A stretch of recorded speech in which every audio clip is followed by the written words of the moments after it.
Friday. Hang up. Yeah, 10,000 cases. This is a family crisis. Listen, look, James, I'm sorry. Look, something's come up. Can I call you back about all this tomorrow? Yeah, certainly. Thanks. For heaven's sake, Palmer, what is it? I'm busy. Are the boys okay? No, the children are fine and taken care of. I thank heavens for that. Well, Dixie was just here. She's fine. Is it Mama? No, Opal's at the Cluck Cluck. She's taking care of the lunch crowd. As far as I know, neither she nor my niece are in any physical danger yet. Well, then what the hell is it? You find another rat behind the draperies at Portland Manor? A rat may be too apt a description for this particular vermin. And I am referring to that subclass rodent, Del Henry. Ah, yes. Pine Valley's own Faulkner wannabe. What's he doing now? Writing some expose about Cluck Cluck's patented fry process? Would that were so. Now, a stranger suddenly appears in town, you know, from out of the blue, makes like it's old home week, sticks his nose into our business, especially Dixie's, and what the devil are you going to do to stop him?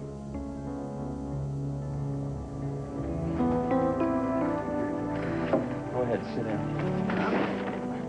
You look as white as my Aunt Lucy's cat. No, I'm fine, really. What does a person have to do to get you to take care of yourself? Well, you're doing a fine Not job. as good as I'd like. Do you have any brandy around here? Yeah, there's some in there, but I don't need a drink. I'm fine. You said it was for you. Didn't you ever learn to look both ways before you cross the street? Well, sure. I mean, I've gone over the drill about 2,000 times with Junior. I can't believe I just didn't see the car coming. Well, you were about this close before you were going to be laid out. Well, I wasn't, thanks to you. You know, you saved me, Dal. You saved my life.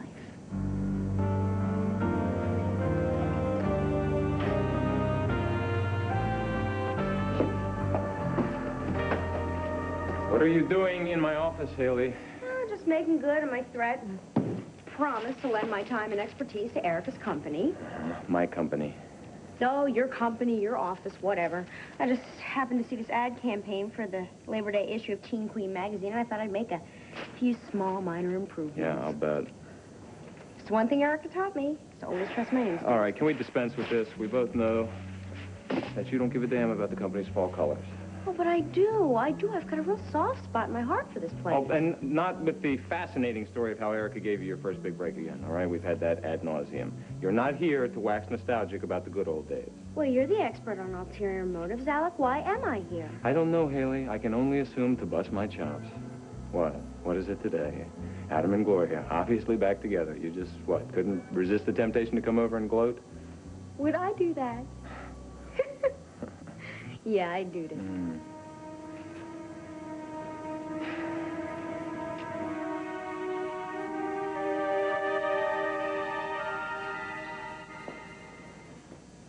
What's that?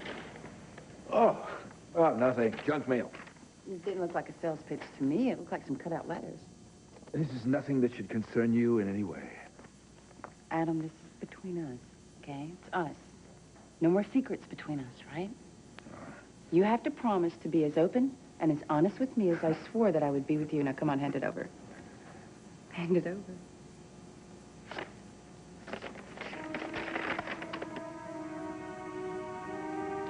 Your money or... Someone wants you dead.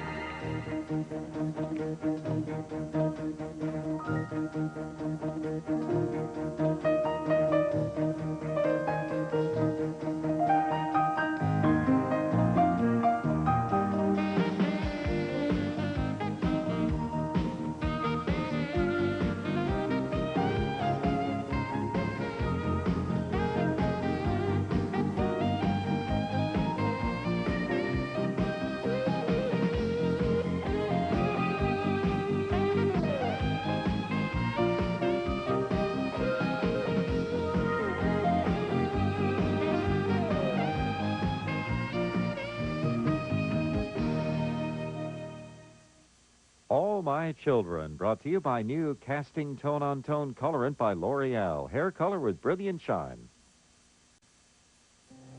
Your money or your life? Well, at least I get a choice. Who would write something this sick? I'll give you 3 guesses. First 2 don't count. Who? You really don't know. Picture Alec McIntyre piecing together this death threat from the pages of Entrepreneur Monthly.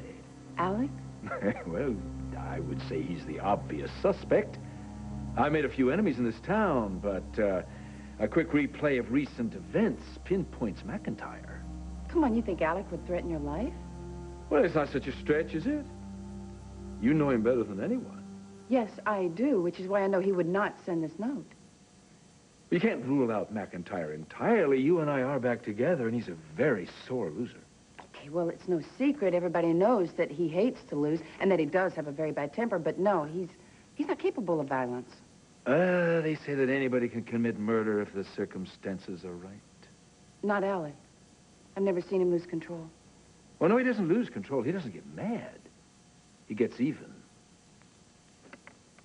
Adam, you have to trust me on this, okay? You have to trust my instincts. As much as you trust that I love you, Alec did not send this note.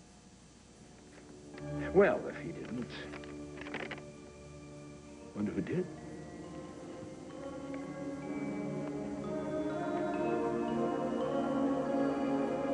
Why not float?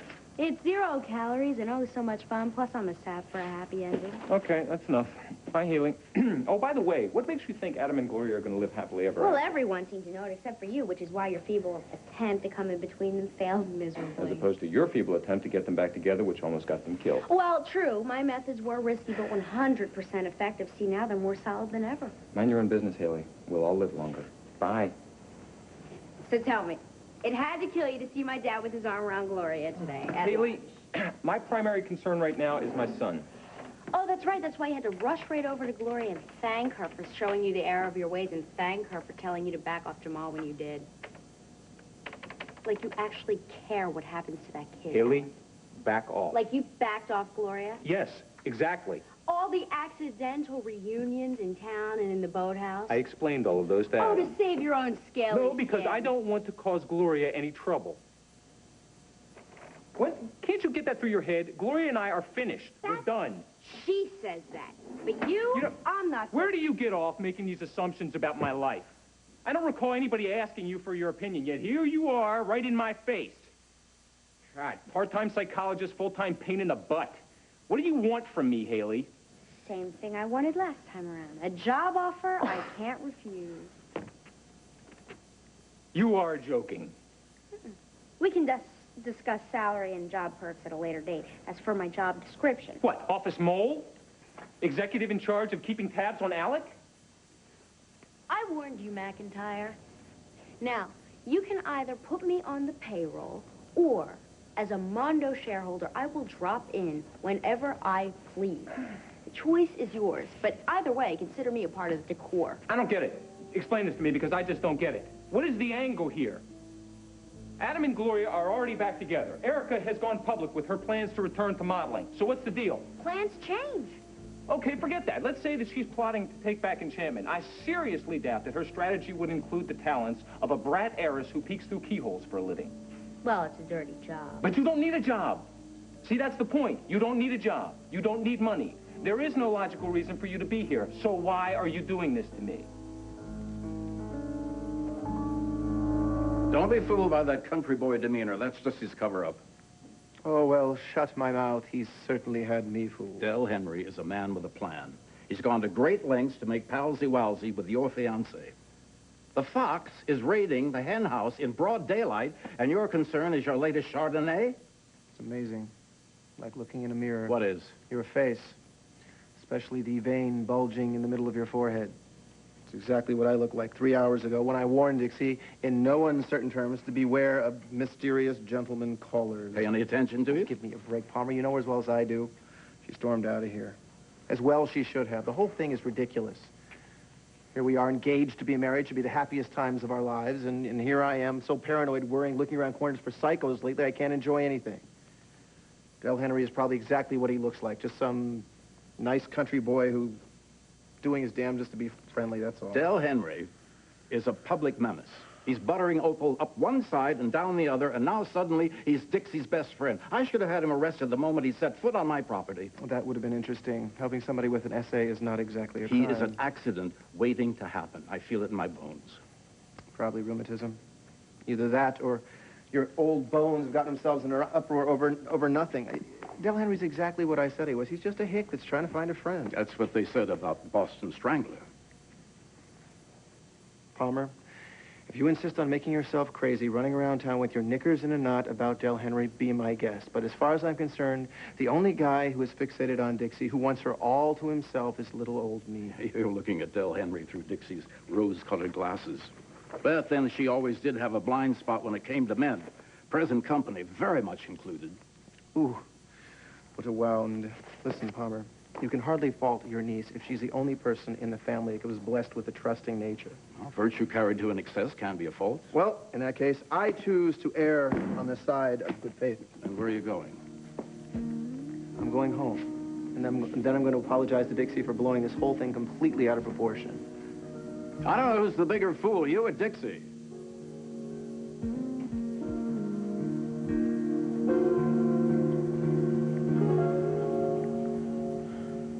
Better? Those roses coming back now? You sure you're okay? I owe you my life. Dixie, you don't owe me anything. Well, if you hadn't come along, I'd be dead by now. I just found you. There was no way I was going to lose you. You know, it's like those stories that you read, you know, where you're in trouble and somebody comes along and protects you. A guardian angel. Well, it's like I told you before. I was brought up to believe in angels. Well, except in the stories, you know, the mysterious stranger always sort of disappears, never to be seen from again. No, we never could be anything close to strangers. Well, listen, you know, if you're late to work, you just tell Uncle Palmer that you were busy saving lives on your lunch hour. Hey, what were you doing downtown anyway? Oh, you mean when I left Tad's office? Yeah. I hung around in the lobby to make sure he wasn't too rough on you. He was mad. That wasn't necessary. Well, I figured I owed you that. I mean, he was pretty ticked off about me stopping by. Oh, no, he's all bark, no bite. Maybe, but I don't want to be a cause of any friction between you two. I could see you were upset when you left. The next thing I knew, you were stepping into the path of that oncoming car. You know they say your light just flashes right in front of you the instant before you die? Well, I don't know about yours, but mine flashed in front of me right then. And it was a life without you in it. It was dark, empty. Look, Del, a couple of months ago, I didn't even exist to you. I can't mean that much to you. Dixie, you have no idea how much you mean to me.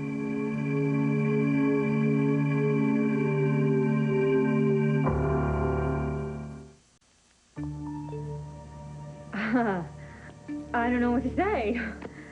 I mean, you know, I like you, Del. We're friends, but I mean, we haven't even known each other that long. But haven't you ever met somebody for the first time and it's like you've known them for your whole life? Oh, well, yeah, sure. Well, that's how I feel about you. I mean, I like practically everything about you. I like you a lot, Dixie. Oh, come on, you're gonna give me a big ego here. Now, don't tell me I'm the first person that's come down the pike and taken instant shine to you. Well, you know, people either like you or they don't, and I think I've had my fair share of both. Just like any other average person.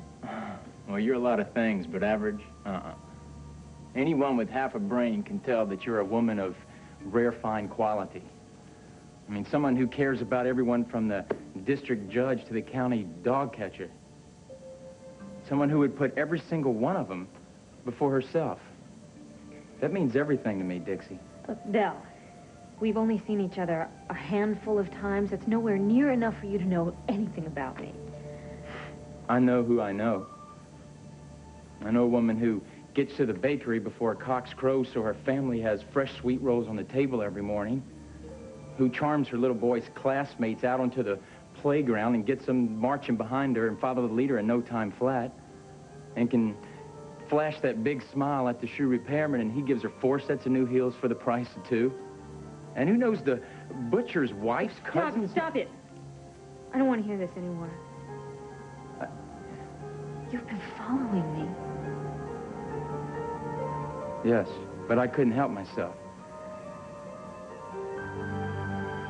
I have no idea who is threatening you, but I know it's not Alec. I know it can't be. Well, my darling, if you say this is not Alec, then that is good enough for me. I say we wasted enough time on this nonsense. Forget about it. Forget about it? No, we can't forget about it. No, some nut threatened your life. We need to call the police right now. What for? Because every minute that you wait just allows him to get good on his threat. That's why I'm calling Derek Fry right now. You can't do that. Why not? If I called the police every time I got a threatening letter, I'd have to put the police force on retainer, the whole thing. Come on. You've had other letters? Oh, countless. Sure, Donald Trump and Ted Turner get them, too. There's something about a self-made man that inspires envy in others. This is probably the work of some malcontent who begrudges me my success. He doesn't want my money or my life. He just wants to scare me to death so he can feel smug and superior the next time he asks a customer if he wants ketchup on his fries. I've learned to dismiss it. But how can you do that? Darling, the way I handle certain things is just a matter of instinct, just like you. Now, I have to leave for a while. Where are you going? Just the business of the day. I want you to promise me to forget about empty threats. All right? I promise. I promise. I won't be long.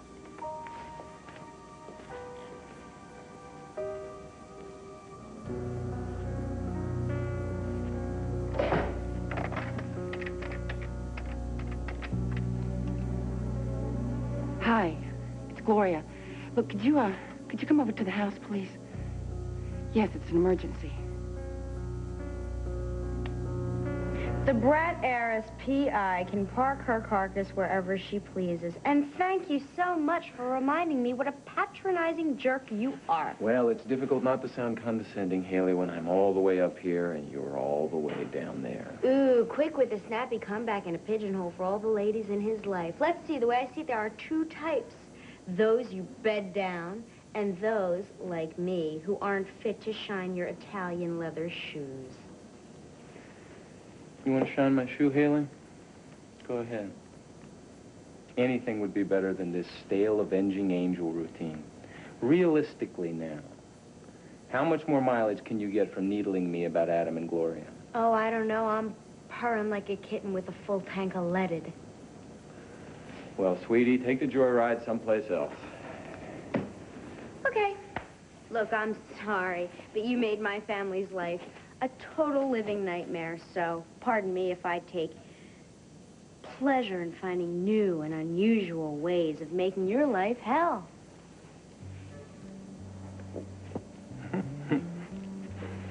You know, I'm not usually this slow in the uptake, but I think I'm finally getting it. Oh, clue me in, genius. Do you remember that passionate kiss on the beach after we went skinny dipping? Yeah, what about it? Well, as I recall, the sparks were flying pretty fast and furious. That's what this is about, isn't it? You had the hots for me, and it ticked you off when I went after Gloria instead. And for Haley Vaughn, the woman scorned, this is payback time.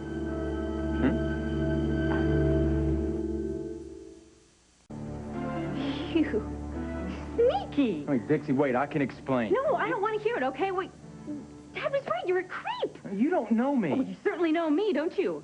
Right down to my shoe size. 601, Dixie exits the front door. 602, she heads east on Pine Road with Del Henry following her like some kind of bird dog. Dixie, that's not how it was. Well, why is it that that's always how it is? People must stop at a filling station and ask for my address. Excuse me, could you tell me where Dixie Cooney lives? Because I hear she's a born sap or a stray, anything. Because people are naturally drawn to you. Well, most folks are nice. I simply try to do unto others. And that's what makes you so special. You know, it makes me a jackass.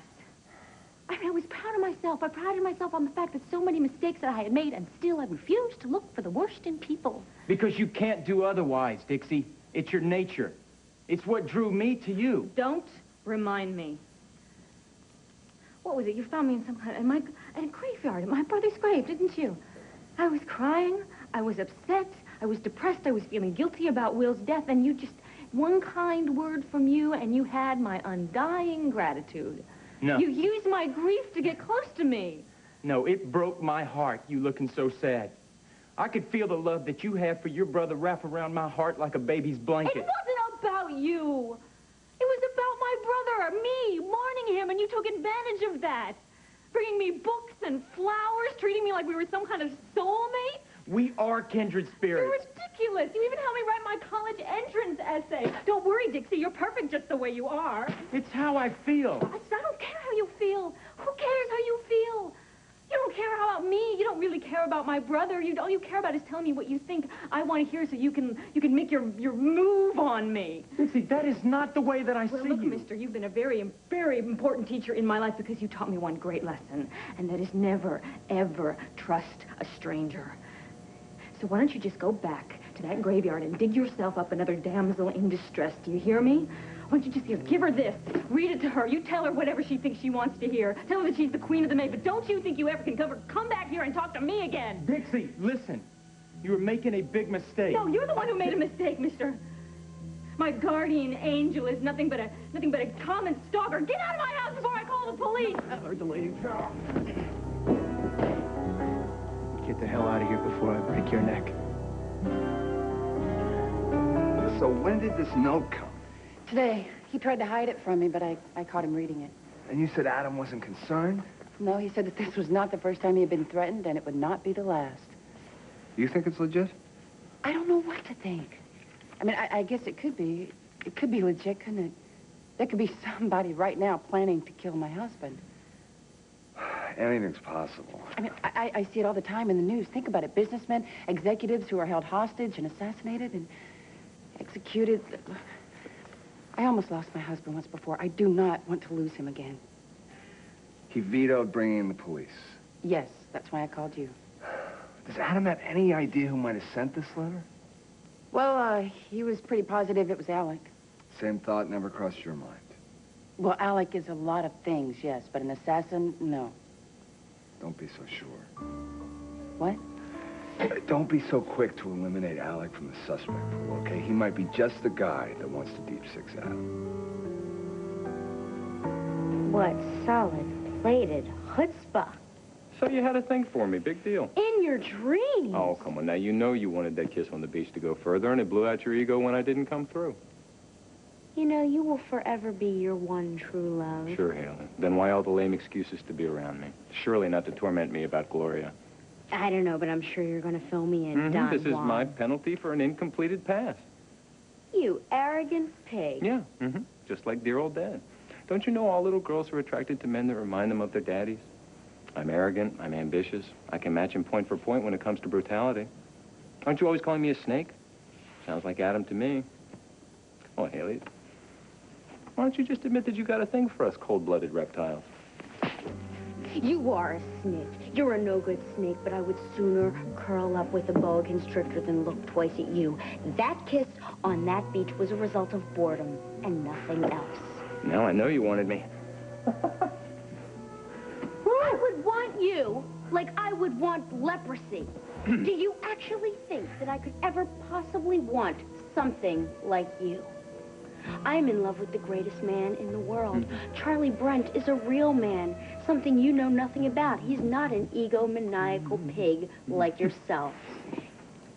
You couldn't hold a candle to Charlie, or to my father, for that matter, since you brought him into Hey, this. all I know is that you kissed me like you wanted it to last all night. That's why I recoiled in disgust. Oh, I was the one that pulled back on the kiss. And Give me a break.